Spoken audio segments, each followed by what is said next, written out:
everyone, thanks for joining us. My name is Connie Young and I'm from Frisco, Texas. Hi everyone, my name is Emily Liu and I'm from Palatine. Okay, so today we'll be making a balloon car. So the materials that you'll be needing is 1 wooden skewer, 2 straws, plastic water bottle, 1 rubber band, 4 bottle caps, a roll of tape, 1 balloon, and a pair of scissors. Okay, so let's get started. The first thing you're going to do is cut your straw in half.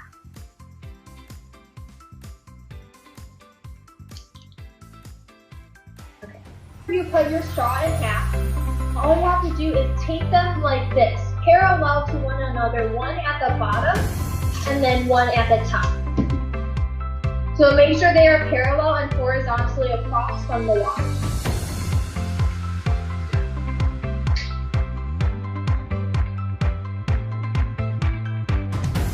After you finish that step, all you have to do is poke holes into your bottom cap, right in the center. So make sure you cut your wooden skewer in half. So you can make a dent using your scissors, and if you can't cut it using your scissors, after making the dent, just use your hands to break it apart.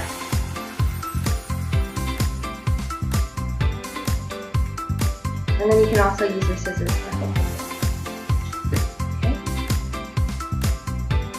After you just poke the hole into your bottle caps, you have to put one end of the skewer into the hole that you poked.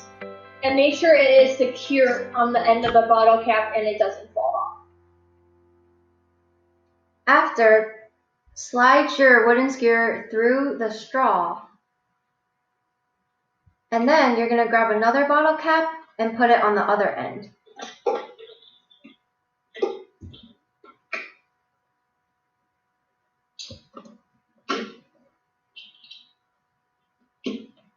After you finish with the bottom one, do the exact same thing for the top one.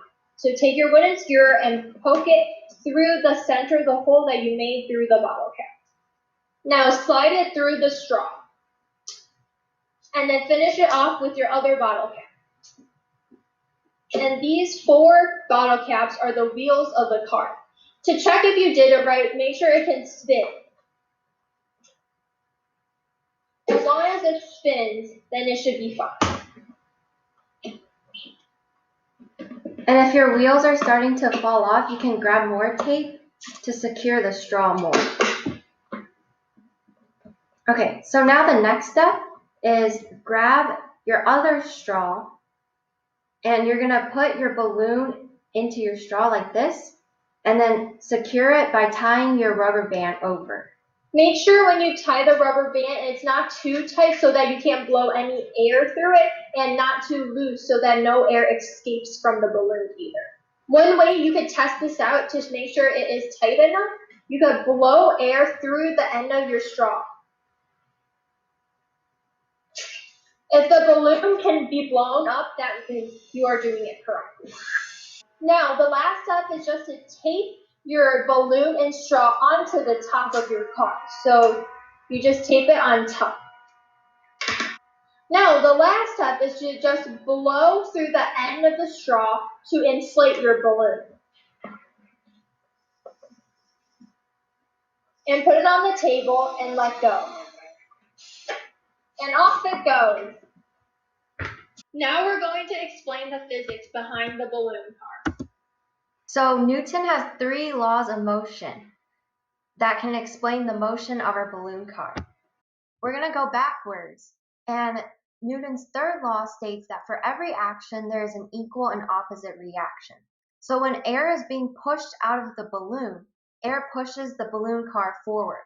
So that's the force that allows the balloon car to move. Newton's 2nd law states that the net force acting on an object is equal to the object's mass times its acceleration. And it can be demonstrated by the equation F equals ma. F equals the force, and then m equals the mass, and then a equals the acceleration of the object. So when the balloon car accelerates, that's when the balloon deflates because of the air that provides the force. And then balloon car will also slow down and come to a stop due to the frictional force that is by the wheels of the car with the table or floor that you are placing the car on. So now to his first law, an object in motion will stay in motion and an object at rest will stay at rest. So when the balloon has completely deflated, the car still continues to move and it doesn't stop until friction can overcome its motion, because friction is the negative external work. This is how the three laws of motion by Newton can explain the motion of our balloon car. So thank you guys so much for watching our video. Thank you so much. Hope to see you next time.